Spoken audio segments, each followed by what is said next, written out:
maa ngi dem noonu parce qu'on est dans l'organisation pour woo artistes yëpp ñu ñëw bu dee comprendre ñu tey statut de l'artiste lu lan la mën a indil lan mooy seen droit lan mooy seen devoir voilà suñu mission la ñu nekk moo tax ñu ngi leen di invité yéen itam ngeen ñëw am na ñoo xam ne gisaguñu leen ay partenaires lañu t'inquiète surtout pas alors di la jaajëfal yu amoon na solo yii comme ni nga ko waxee da ciy baax ça permettra peut-être aux artistes ñu gën a xam lan moo war a nekk seen cëslaay ci lan lañ war a dox xëy na pour améliorer seen travail ndax musique comme ni nga ko waxee métier la dañ ko war a dund mais ça doit nourrir son homme aussi mu nekk lu am solo ñu lay jaajëfal en tout cas si sa passage bu baax a baax donc ci noonu ñu jëli ji sport dikkaat. Merci. OK.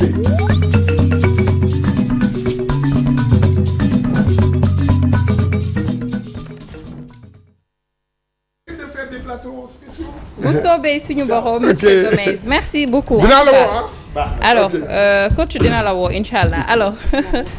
maaleykum salaam donc coach ni mu ko annoncé tout à l'heure Nafissatou Gueye qui est la vice-présidente de la fédération de judo qui est là donc elle vient de nous rejoindre ñu ziar ko bu baax a baax. bàyyi mu nuyu téléspectateur balaa mu laa biti loxo. Nafissatou ñu ngi lay ziar. ñuy nuyoo di delloo ziar. Aliou Sow ñun duñu biti loxo dañuy mbot ak cabaxal. donc maa ngi nuyu ñëpp di ziar ñëpp. yàgg naa seetaan émission bi. donc di masawu seen Pam Ndiaye. bon Thioro je sais que génn na j'espère que mu ngi ci jàmm. koy ñaanal jàmm. di ñaan ci réew mi jàmm ni ko Cheikh Tidiane waxee. mi ngi noonu coach ñu bàyyi leen ngeen waxtaanee mbirum judo. voilà léegi Nafissatou xam nga bu ñuy wax ci histoire u sport au Sénégal. judo bokk na ci bu ñuy xool palmarès ñi ëpp li ñu indi fii Sénégal judo ci la bokk. gannaaw boo jëlee athlétisme judo moo ciy teg. ci wàllu titre dégg nga mais tey jii judo fi mu nekkoon ak tey jii fi judo nekk wute na de. il faut mu ute parce que dëkk bi day dox. day dox te liggéeyuñu. ah kay ñu ngi liggéey. ñu ngi liggéey c'est-à-dire que soo ko jëlee judo am na 60 ans donc on a fêté les 60 ans de la fédération sénégalaise de judo ñu ngi continuer di am médaille peut-être que communication bi des na mais aussi adversaires yi dañu gën a bari. c'est-à-dire que avant da ngay dem il y avait pas beaucoup de pays ñuy ñëw ci compétition bi. donc Sénégal bu ñëwee effectivement et puis Sénégal bu doon dem. day yóbbu une forte délégation une très forte délégation. léegi boo déposer ce fiche technique ministère des sports. waaw dañuy dindi kii lu tax lii. du coup délégation bi tolluwul noonu et les pays participants sont nombreux. donc du coup xeex bi day metti pour nga jot sa médaille. waaw mais ñooñu pays yooyu ñëw. naka la pays yooyu nga xam ne ñoom nekkuñu fi woon. dégg nga yéen ngeen nekkoon fi ñooñu ñëw raw leen lan moo waral loolu. am na entraînement am na infrastructure am na financement. xam nga tous les sports ont le même problème. par exemple nous actuellement on a un seul endroit où on s'entraîne. qui s'appelle le dojo national à Maradabo. nga xam ne moomatuñu ko. waaw dinañ ci ñëw waaw. donc boo amul foo entraîner. et puis judo c'est spécial il nous faut des tapis. des tapis pour bien chuter. alors que si on prend les autres arts martiaux ñi nga xam ne duñu chuter comme karaté ou taekwondo mën nañu facilement def seen sport fu leen neex. ñun il nous faut un endroit fermé et des tatamis. et les tatamis coûtent excessivement cher. et même actuellement les kimonos de compétition par exemple. ceux qui sont partis au championnat du monde, les kimonos coûtent excessivement cher parce que c'est des kimonos homologués. Fédération internationale day am partenaire année bi ci topp ou 4 ans parce qu'il il procède par olympiade bi ci topp mën nañu changer fournisseur. donc ñu war a changer suñu kimono yëpp te combattant bu nekk day am ñaar day am benn bleu ak benn blanc. suivant ndax yow la ñu njëkk a woo wala yow la ñu woo en deuxième. ça c'est pour des trucs de la télé pour bien apparaître. da ngay sol kimono bleu ou kimono blanc. donc nag su may jàpp nag yow sa wax moom mooy y a un problème d'infrastructure et de moyens.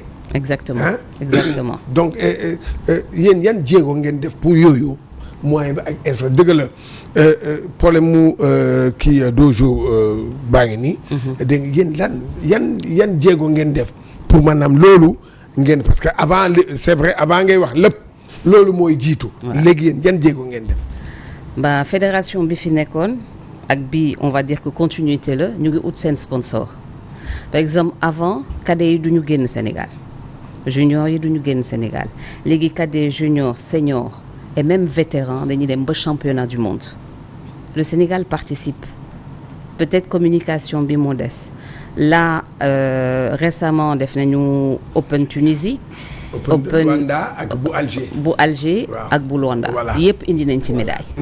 Voilà peut-être que comme je dis la communication des na tuuti. non mais loolu ñun ñëpp xam nañ ko xam nañ ñaata médaille la gars yi am bu ñuy dem Open d'Alger bu Tunis ak bu Luanda yëpp xam nañ ko communication bi bon même bu fekkee ne dëgg mais xam nañu.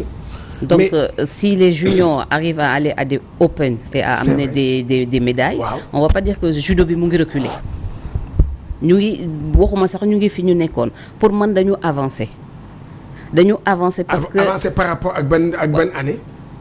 ak avant parce que les catégories yi compétir léegi musuñu compétir cadet daawul génn junior daawul génn senior yi rek ñoo doon dem senior yi championnat d'Afrique lañ doon dem ak peut-être tournoi d'Abidjan loolu moo fi amoon léegi ñu suñu senior yi rien que je commence par les seniors seniors yi dañuy dem ci Open tous les Open africains dañuy participer parce que Open yooyu moo ñuy permettre ñu am point pour qualifier Jeux olympiques seniors yi dañuy dem championnat du monde bi passé on a amené 5 seniors loo xam ne daawul woon am d'accord na Jeux olympiques maintenant il faut se qualifier avant Jeux olympiques Sénégal équipe la doon yóbbu dëgg la léegi nag il faut que ñu am benn qualifié c'est-à-dire que le sport lui-même et les règles du sport ñoo changé donc ñun mënuñu liñ doon def mënuñu fa teg di am liñ daan am ñun yokk nañ bu baax liñ doon def mais yëf yi moo metti léegi xam nga ce président maa ngi koy nuyu au passage président Ngom il a dit nee na il faut que ñu jëlaat judo bi delluwaat ko fi mu nekkoon kon ce que veut dire nangu na ne que maanaam judo bi wàcc na te parce que comme da nga doon ne c'est vrai petite catégorie daan loon dem mais tey jii démb avec nos seniors muy góor ak jigéen on arrivait à avoir des médailles en Afrique on était presque au sommet de l'Afrique à di dem ay championnats du monde gars yi di kii mais tey jii c'est ça le problème aujourd'hui Gomis, si tu es au sommet de l'Afrique avec 5-6 pays qui participent c'est différent de tu es au sommet de l'Afrique avec les 54 pays qui participent loolu mooy wax gi Angola dawul judo waaw léegi Angola day judo bay organiser Open Angola day gagner waaw voilà c'est waaw loolu la daal c'est-à-dire que adversaires yi dañu bari avant peut-être da ngay ñëw surtout chez les lourds tu fais 1-2 combats tu es médaille d'or ah déedéet léegi di nga def 5 combats balaa ngay jot ci médaille bi loolu moo tax ma taxaw foofu ma ne la kon yow sama question yow tontu woo ma foofu loolu tax ma ne la démb juróom-benn la juróom-ñaar la ñoo nekkoon en Afrique mais tey jii dem nañu ba nekk ay 50aine léegi nag ñooñu ñëw ñooñu doon toog te daan ñëwoon ñëw ñoom ñoo ñëw léegi nag ñëw di dominer yéen fan ngeen nekkoon ñu ngi fii ñu ngi entraîner les moyens sont différents les infrastructures sont différentes soo jëlee dëkk bu mel ni Angola bu ñuy déplacé wu léegi da ngay defe ne voilà le Maghreb quand il se déplace quand ñun bu ñuy organiser fii Open bu ñu deful ndànk Maghreb bi ñëw Algérie mën nañu ëpp combattant ñun ñi organiser Angola tamit léegi noonu lay def et ñun ministère des sports va nous prendre benn championnat d'Afrique ñu négocier pour Open yi parce que c'est qualificatif ku gagner championnat d'Afrique ku am médaille nga mën a dem championnat du monde donc waxaale bi xaw na métti daal dëgg la waaw suñu judoka yi ay jàmbaar la ñu wax dëgg yàlla souvent dama koy wax fii ci plateau bi ma ne leen maanaam judo day ñëw bésaak mu ne am na 10 combattants pour dem jëli médaille ñu dem fële ñu ne leen non non ñun de 3-4 rek ñoo mën a dem ñoom lañ xam ne c'est vrai. Là je suis d'accord mais léegi ñu ñëw un peu ci affaire u dojo bi man defe naa ne man xam lu ma jàpp mooy que yéen foofu seen communication da ngeen ragal a communiquer dafa mel ni da ngeen ragal autorité bi ba ñu nar a jël dojo bële saaxee ko jox ko ay xawma lan ñu tabax fa ay étage ay nangam yéen ngeen toog lan loolu rek ngeen am tey jii loolu kese la loolu rek la judo Sénégal am ngeen nax ko bàyyi noonu waxu leen benn wax ba kii ni presse rek moo ciy wax yéen daal doo leen wax sa président dégguma ko yow vice président dégguma la keneen dégguma ko mais non lan ngeen ragal a wax. ragaluñu. waaw. Le judo est un sport avec beaucoup de respect, beaucoup de valeur. On est en train de travailler. On a rencontré le ministre des Sports, Yankoba Diatara, qui nous a reçus. Il y avait 3 présidents de la Fédération sénégalaise de judo. El Hadj Moussa Dia, Babacar Maktar Wade ak Ababacar Ngom. Mu am ñaari vice-président yu ànd ak ñoom. Donc ñu dem toog. On veut pas faire morceau yu xonq. On va faire du bruit dañuy yuuxu déedéet. Li ngeen bëgg suñu dojo national, c'est notre siège et c'est là où s'entraîne l'équipe nationale du Sénégal. Amuñu leneen. Et ce dojo-là, on l'a depuis Omar Dangaloum était président. Yàgg na. Dans les années 70. waaw donc ñun ñëpp tous les judokas dañu am benn rapport ak dojo national boobu. C'est vrai. foofu la amee sama ceinture noire 3e date. kii foofu la nekkee champion du Sénégal pour la première fois. Mbagnick Ndiaye habitait juste derrière le dojo. ci ginnaaw waaw. mook son frère Saliou Ndiaye. Y en a d'autres donc dañuy dox ñëw. C'est cette proximité-là qui a permis à Mbagnick d'être champion d'Afrique. Parce que du passe. Mbagnick mën na xaar ba compétition bi commencé mu sol kii moom daal di waaxu balaa ñuy commencé échauffement balaa ñuy naan en ligne pour saluer moom yegsi na. Donc c'est des facilités qu'on a. Et ce dojo national-là est à nous depuis très très longtemps. ñun nag lan la ñu wax ministre bi da ngeen ko bëgg a jël ñun mënuñu xëccoog état je sais même pas kan moo mën a xëccoog état jox leen ñu feneen foo xam ne au moins on a la même chose si ce n'est plus parce que président bu bees bi dafa ñëw ak ay ambition il veut construire un centre africain d'entraînement parce que tous les centres qui regroupent les athlètes se trouvent au Maghreb wala en Europe moom nag mu bëgg ñu def benn centre fii un centre d'entraînement où les Africains comme ça y a des bu athlétisme exactement voilà loolu la ñu bëgg def il avait déjà un plan pour rénover le dojo national en faire une très belle infrastructure donc bokkul ak centre d'entraînement bi même la transition là on a maintenant une académie de judo sport études et les académiciens sont au lycée Lamine Gueye ils sont pris en charge pour l'instant nekkaguñu internat parce que on a commencé l'internat va venir l'année prochaine ils seront internés on a commencé avec 30 gamins prise en charge totalement 100% par la Fédération sénégalaise de judo xeexuñu ñun suñu wax mooy ñu ngi liggéey xool leen li ñuy liggéey ñu ngi jëm JOJ 2026 ngeen ne ñu indi leen médaille d'accord nañu ma jox leen ñu moyen ah bah c'est ça non je suis d'accord là moom la waaye ñetti président jàkkaarloog Yankoba bon bien vrai que dem na mais foofu lan ngeen fa jëlee xanaa nag jëlee ngeen fa loo xam ne lu dëgër la. il a compris qu'on peut pas sortir comme ça du jour au lendemain surtout Maître Touré qui était là-bas qui est le premier vice-président qui est notre douanier notre doyen qui est militaire. Maître Touré daf ko ne vous nous mettez dans la rue Yankoba ne ko non doyen c'est pas possible.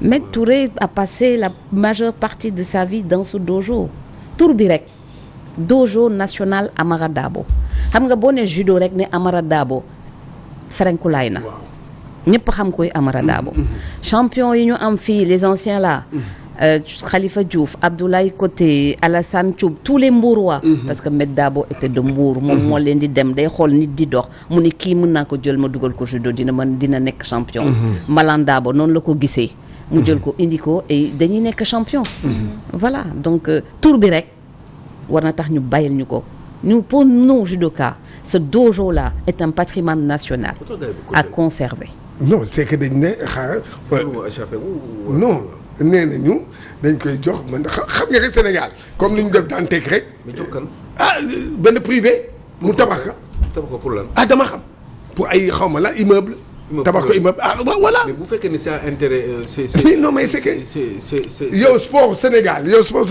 dafa amatul ay infrastructure ngay wàññi waaw coach li xanaa nit ñi dañ koo yëgul wala luy problème bi. mujj wala ñoom ñi war a yuuxu dañoo. voilà c'est ça loolu lii lu doy waar la. doo dégg loolu laa koy wax par exemple man maa ngi koy soog a yëg. comme ça doo dégg loolu laa xam nga affaire bi dafa nekk loo xam ne loolu laa bëgg dama bëgg a xam. c'est pas juste le dojo national qui doit partir le haut commandant de la gendarmerie bi nekkoon ci ginnaaw moom partir na ba ñu toj ko.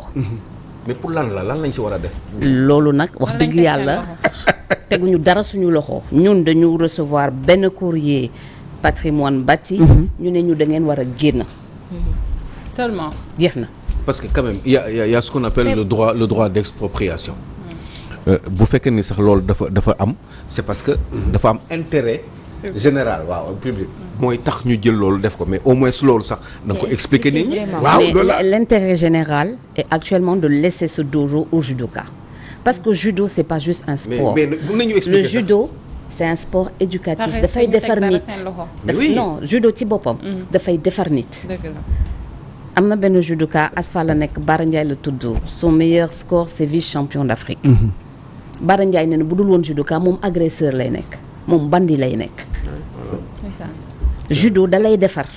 judo da lay calmer. on a des valeurs. on parle de courage on parle de respect on parle d'honneur amitié sincérité politesse dafa nekk ci code moral u judo. donc du ma jël sa doom rek jàngal ko bitim patam. dama koy jàngal respect bu duggee ci salle bi day saluer salle bi. balaa mu yëg ci tapis bi day saluer tapis bi. bu waree liggéey ak yow da lay saluer boo ko dóoree ba muy jooy day jóg saluer la door a wàcc tapis bi. donc ñu ngi defar nit. c'est vrai intérêt général mënul passer loolu. mais tey Yankoba recevoir oon na leen. kii mu ngi leen di laaj même bu fekkente ne nekkatu fi lan la tegoon seen loxo. seen rencontre boobu aujourd'hui seen ministère boobu wala ministère des sports jël nañ ko jox ko Amadou Ba est-ce que yaakaar nga li ngeen waxtaanoon ak Yankoba am suite. normalement dafa war a am suite parce que état continuité la. déjà lan ngeen waxtaan li ñu waxtaan ak Yankoba Diattara dañu ñëw ak suñuy plan pour le centre bi ñu bëgg a def régional. mu nga xam ne am nañu accord au fédération internationale de judo pour defar ko. fédération internationale de judo ne dinañu jàppale à condition que état du Sénégal jàpp ci genre 50-50. loolu à Mbour même. non. pour mu nekk Mbour. Diamniadio ñun nañu état jox terrain. ñu construire fa benn infrastructure boo xam ne ça va être un centre de regroupement même yeneen équipe nationale yi mën nañu ñëw foofu regroupement. avec tout ce qu'il faut balnéothérapie massage c'est-à-dire que quand tu vois le plan du président léeg-léeg sax dama naan est-ce que waa ji nekkul di gént d'accord na que l'État du Sénégal peut appuyer parce que mu ne président 50-50 parce que dafa ne président lii lay xaar pas que ñu ñëw rek naan jàppale ñu nga ne que lan laa lay jàppale mu ne la non ñun dañu ñëw ne lii la ñu indi voilà pour le dojo ce qu'il a dit c'est que il va voir avec le patrimoine bâti fan la ñu mën a jox pour ñu génn. mais il va voir on va pas aller à Diamniadio. Non. Pour le dojo national on peut pas aller à Diamniadio. non Diamniadio pour le centre africain. le dojo national boobu ñu bëgg a créer. waaw mais xam nga dojo. c'est le cœur et l'âme du judo sénégalais. loolu la xam nga du benn affaire boo xam ne déplacé ko maanaam day. di nga rey judo bi pendant 5 décennies. et du judo bi rek Gomis. waaw voilà dojo boobu ñun judo ñoo ko moom. waaw. mais karaté. taekwondo ku bëgg a organiser. on te le donne gratuitement.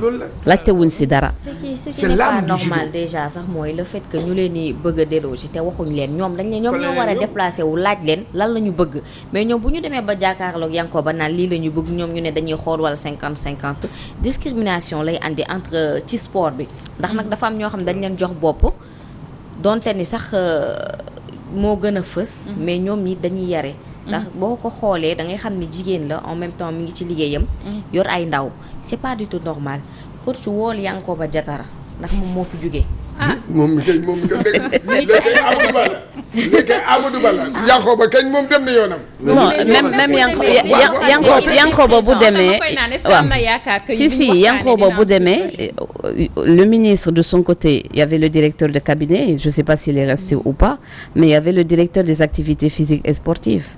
C'est pas le ministre qui dirige le ministère. Il y a ses directeurs.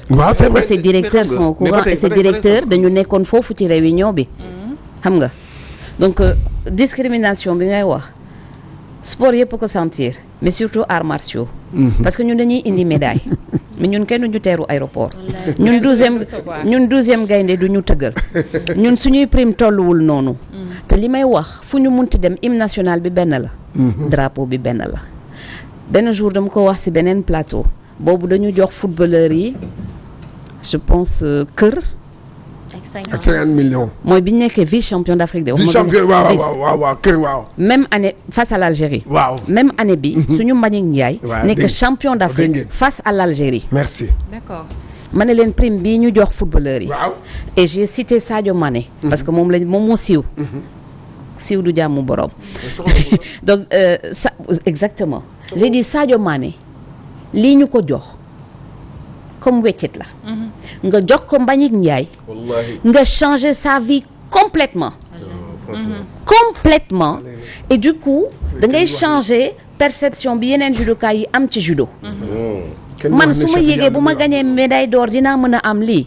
mais attends xoolal bu sama faar yi damee sax damay yeggali. damay combat ba mu jeex. voilà maanaam fit bi dafay gën a ñëw yaakaar bi daf fiy des. énergie bi lépp moo fiy nekk. mais bu fekkee ne dañ ko jël comme fowukaay.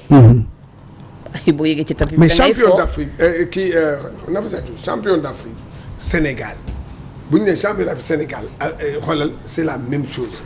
football beeg basket beeg nag on dit champion d'Afrique du Sénégal. Sénégal la. kon nag dégg nga ku nekk na nga ko jox rek maanaam lu mu yelloo au moins te man xam naa je connais situation wu Mbagnick Ndiaye France bi mu nekk ni muy kii pour rek Sénégal. pour sol. couleur wu Sénégal di ñefe man xam naa loolu. loolu moom li ngay wax ni fii dama ko yàgg boo gisee adversaire algérien bi macha allah. waaw ko gis Jeux africains waa ji sol t-shirt romb ma xool ko mu xool man ko Mbagnick kii ngay daaneel mu ne ma alhamdulilah. mais c'est vrai. c'est-à-dire que le gars il est costaud il est faar yi rek macha allah. même Mbagnick n'est pas petit. te Mbagnick nii championnat du monde premier tour dafa gagné. non Mbagnick dafa def mini judo comme Dojo daf ko jege xam nga boo defee mini judo peut-être bi muy jàng dox yooyu mu ngi ñëw ci tapis bi donc dafa am benn souplesse boo xam ne lourd yi parce que Mbagnick est en plus de 100 kilos lourd yi duñ ko am Mbagnick dafa souple day dugg mouvement yoo xam ne lourd duñ ko dugg mën nga ko bëgg daaneel mu tourner c'est-à-dire que Mbagnick bu ñëwee taxaw ne day gagner amul ku ko mën a tere gagner donc moral boobu ak fit boobu pour mu am ko il faut que aussi parce que judo boo xoolee seen loxo yi collé nañ ko suñu loxo yi rafetul takkuma jaaroo voilà maa ngi mel ni góor parce que judo la c'est un sport bu metti may wax boo jëlee même yeneen parce que fóot suñu kimono yére bi ñuy sol moo gën a diis ci kimono arts martiaux yëpp fóot suñu kimono rek problème la basketteuse bi bu trempé wala footballeur bi mu ko ci omo ne ko fic weer ñun fóot ko rek problème la c'est un sport très très difficile donc bon léegi li ñu gis ci maanaam yàggul rek ci maanaam fële Algérie Alger ak Tunis ak Luanda li ñu gis foofu médailles yi ñu fa jël ay yooyu est-ce que mën nañu yaakaar maanaam championnat d'Afrique yii di ñëw Sénégal nekk au top te li ñu gis ci médailles yi ñu gagné ni di gis parce que man bi ngeen yooyu yëpp bi ma ko gisee dama am yaakaar est-ce que yaakaar boobu du tas. incha allah du tas. parce que directeur des équipes nationales Abdou Karim Seck. qui était aussi champion d'Afrique mu ngi liggéey. mais il faut que ñu permettre ko mu liggéey mooy lan. bu ñu demee Tunisie nga gis leen ñoom dañuy entraîner. ñun de temps en temps la ñuy def regroupement. parce que ñun judo du suñu métier. Sadio Mané il fait que jouer au foot. ñi nga xam ne judo mooy seen métier mooy militaire yi comme ñi nekk ASFA ñoom dañuy xëy du judo ba saa yu leen neexee am nañ seen salle ci biir camp bi Liberté 6. Mbagnick day jàngi. Mbagnick day jàng donc il peut pas s'entraîner autant que ki nga xam ne judo rek lay def ñu di ko fay. kii day dem liggéeyi menuisier la kii élève la kii mécanicien la donc pour mu bàyyi loolu muy def mu ñëw di def judo kese il faut nga am loo ko jox. parce que il faut mu am lu mu yóbbu këram. kii cag-cag lay def nga ne ko kaay entraîner nu muy def day bàyyi cag-cag bi après lan lay jàppalee ay waajuram. loolu lay dundee sax moom déjà rek moom déjà. loolu mooy wax gi c'est-à-dire que suñu amee moyen judoka sénégalais fit gi xarañte bi lépp on peut faire face à tout le monde waaw bon léegi fu ñuy daal moom mooy sujet mooy le sujet qui fâche buggu leen koo wax mais il faut que ñun ñu wax ko du ma la bàyyi nga wàcc nii te man du ma la ko laaj mooy que c'est le cas de Khalifa Diouf. C'est un sujet qui fâche. Ah ouais waaw ñoom souvent. Il va nous expliquer pourquoi. Non parce que lu tax. J'ai interpellé beaucoup de gens au niveau du judo sénégalais de la fédération. bëgguñu cee wax y a que Khalifa ki moom moo wax. les champion bu toll ni moom. tey jii ngeen suspendre ko à vie. nekku leen nag yow dootoo fii defati lii. nii nangam mais qu'est-ce qui s'est passé. mais est-ce que wax na la lu mu def. non moom nee na. dëgg la lay wax day ñëw. wax leen dëgg après nag ñëw booletu leen ko ci réunion yi. moom dëgg la leen di wax da leen di wax fii judo war a def li ngeen di moom nee na. yéen fi ngeen jëm. baaxul. yéen fi ngeen jëm baaxul. mu yéen nag nii fii ngeen waaye nag bëggu leen dégg loolu. ba tax na leen nag moom leen nag waaye ngeen kii ko. Khalifa Diouf est un très très grand champion. waaw. c'est le judoka sénégalais le plus titré bu ma juumul. waaw. Mbour la dëkk. ni ma leen wax léegi bi may cité ñi met Amara Dabo gis ci la bokk Mbour. il est de Mbour.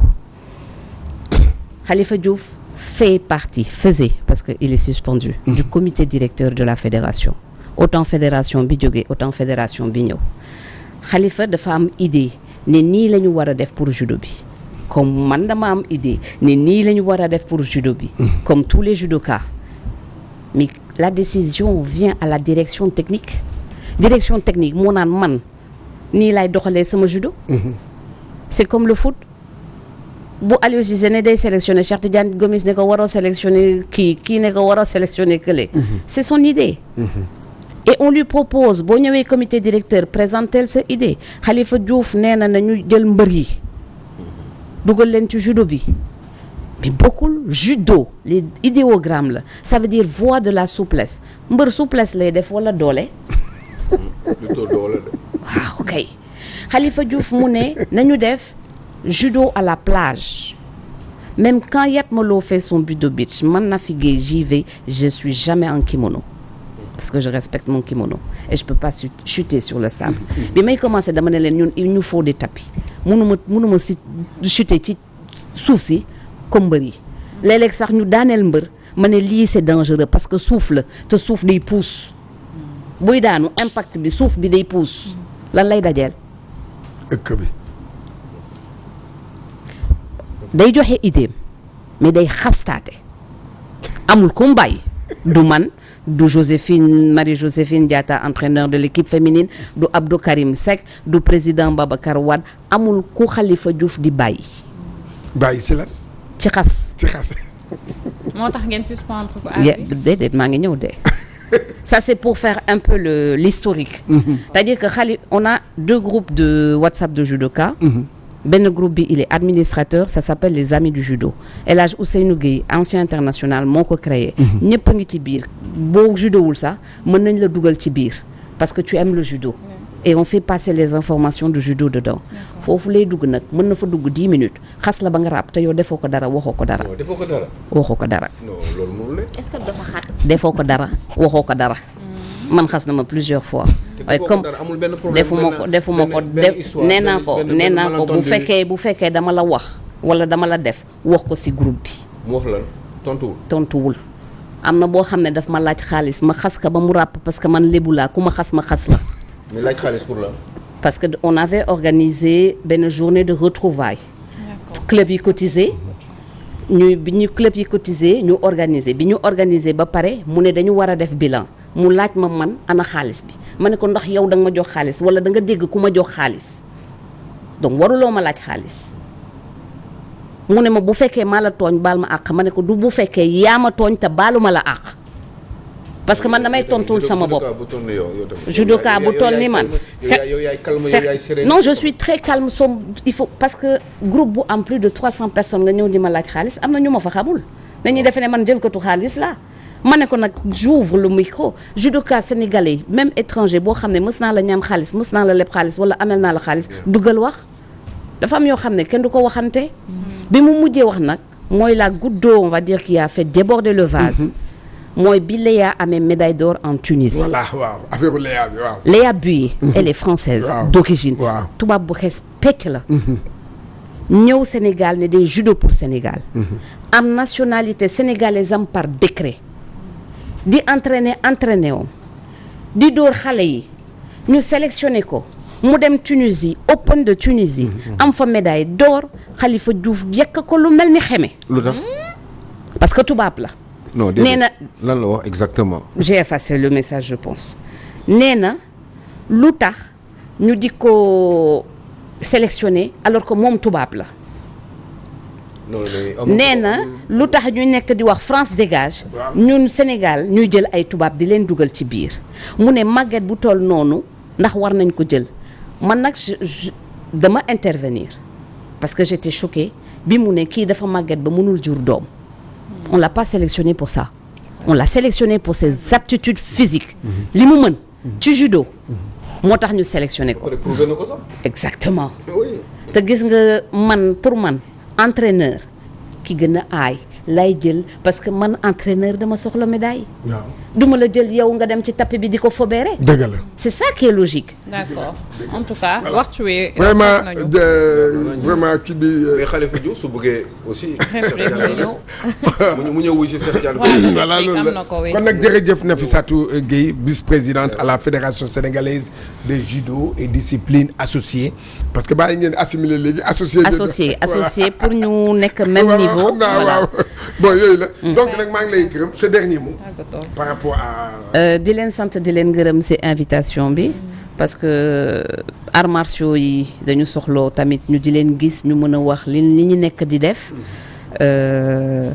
di ñaan di jàmm ci réew mi parce que bu amul jàmm kenn du def activité yal na ñu yàlla may jàmm di ñaanal sport bi tamit ay ndam yu bëree bëri merci jërëjëf ko waaw man tamit maa ngi koy gërëm di koy sant et puis di nuyu au passage tamit président Ngom Ababacar Ngom démb dañu waxtaan du yàgg ci judo bi après ba sax mu ne ma noonu Nafi laa lay jox man Nafi laa lay jox mais vraiment kontaan naa sa Nafi qui a assuré voilà tu as assuré loolu la ma wax loolu ma président mu ne ma Nafi bu ñëwee dina assuré loo ko laaj mu toll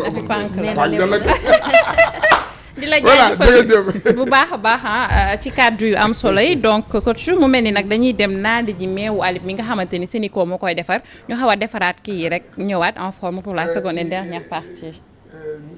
oui kii meew ci ay kii am. ci fonde bi fi mu ne nii ñëpp dina njëg ni maa d'accord ñu xóoyalaale yeneen meew yi rek après dikkaat. merci waay ok c'est gentil.